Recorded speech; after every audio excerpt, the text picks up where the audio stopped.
여러분 안녕하세요. 투자자분들의 귀한 돈 부티나게 굴리자 부티나는 인터뷰 이혜수입니다.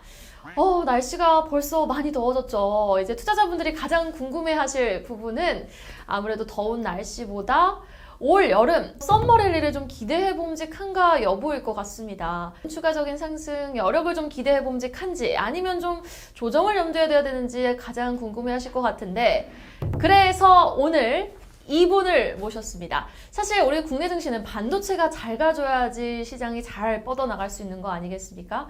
대한민국 최고의 반도체 전문가, 삼성전자 반도체 엔지니어링 커리어를 거쳐서 베스트 애널리스트까지 이력을 갖추신 이분과 이야기 나눠보면 해답을 찾아볼 수 있지 않을까요? 오늘 이 시간 시티그룹 글로벌마켓증권 본부장님 이세철 전무님과 이야기 나눠보도록 하겠습니다. 전무님 어서 오세요. 네, 안녕하세요. 오랜만에 뵙는 것 같아요. 네, 오랜만입니다. 얼굴이 더 좋아지셨어요. 아유, 감사합니다.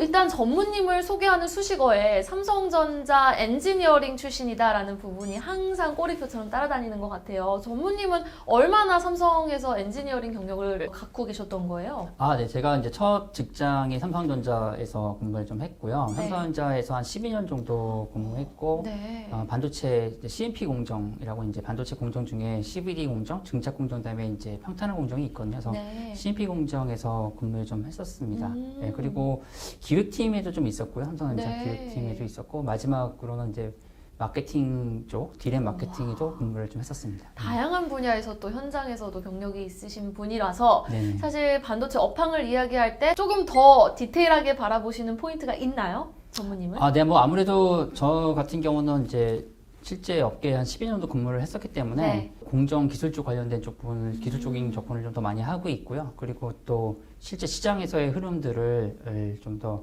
아무래도 이미 한번 경험했던 것들이니까 그 경험했던 거를 실제 이제 주식과 연관시킬 수 있는지에 대해서 많이 접근을 좀 하고 있고, 그게 또 이제 투자자들한테 좀 신뢰감을 좀 많이 주고 있는 것 같습니다. 네. 현재도 지금 현장에 계신 분들하고 또 소통을 하실 거 아니에요. 그쵸. 그런 부분이 예. 굉장히 또 반도체 업황을 조금 더 딥하게 바라볼 수 있지 않을까 싶은데, 현 시점의 매력도 또 지금 3분기의 매력도가 궁금하거든요. 어떻게 보세요? 네, 이게 사실 이제 반도체가 생각보다 시장이 방향성이 좋다고 생각하면 주가가 빨리 반등을 하고요.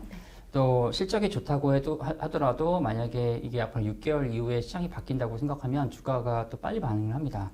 왜냐하면 이제 우리가 보고 있는 한국에 있는 반도체 회사들이 다른 파운드리나 패밀리스 회사들과 다른 점이 이제 커머디티 시장이거든요, 일종의. 그래서 커머디티 시장이다 보니까 수요와 공급이 되게 중요합니다. 그러다 보니까 공급이 많으면 아무래도 가격이 빠지는 것에 대한 우려들이 있기 때문에 주가가 빠지고요. 아무리 실적이 좋더라도 반대로 이게 한 6개월 후에 수요는 좋은데 공급이 안 좋다면, 공급이 준다면 그러면 가격이 반등할 수 있기 때문에 그거에 대한 기대감으로 주가가 먼저 반응을 하거든요.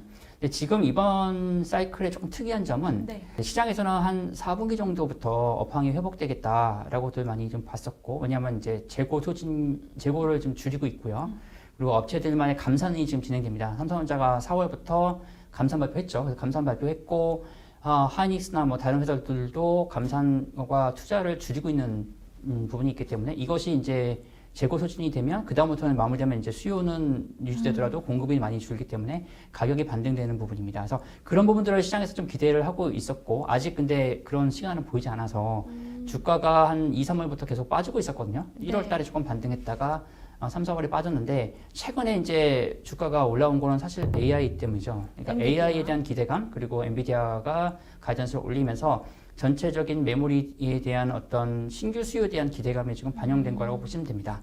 그래서 어떻게 보면은 지금 구간이 어떻게 보면 시장에서 약간 최근에 반등했기 때문에 조금 부담 가질 수 있는데, 멀티플로 보면 하이닉스가 한 1.5배 정도 왔거든요. 이게 이제 과거 하이닉스 평균 PB 멀티플인데, 업사이클은 한 2배 정도 줍니다. 그래서 북밸류 2배 정도 되면 그게 한 16만 원 정도 되거든요. 그래서 그 그림으로 보면은 이제 아직 지금 사실 업황 사이클로 보면 좀 초입 구간이다라고 좀 보시면 될 것 같아요. KB증권이 어제였나요? 목표가를 95,000원으로 상향 조정했거든요. 그럼 삼성전자 사실 대부분의 투자자분들이 갖고 계실 것 같거든요. 현 시점에서 추가적인 상승 여력을 하반기까지는 좀 어느 정도 열어둘 수 있을까요? 네, 일단은 최근에 주가 반등은 사실 하이닉스가 아웃퍼폼을 좀 많이 했습니다. 이제 일단 HBM3나 DDR5 같은 AI 수요가 아무래도 하이닉스한테 더 직접적 영향을 주다 보니까 주가가 먼저 반등을 했는데요.